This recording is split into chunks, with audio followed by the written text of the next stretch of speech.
Nagpahayag ng kahandaan si US President Donald Trump na tumulong upang wakasan ang digmaan sa pagitan ng Russia at Ukraine.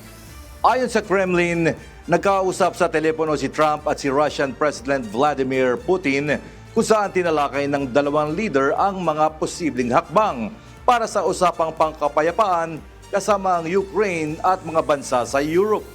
Kasabay nito, nanawagan si Ukrainian President Volodymyr Zelensky sa mga leader ng G7 na nagdagan ang pressure sa Moscow matapos ang panibagong malawakang pag-atake ng Russia.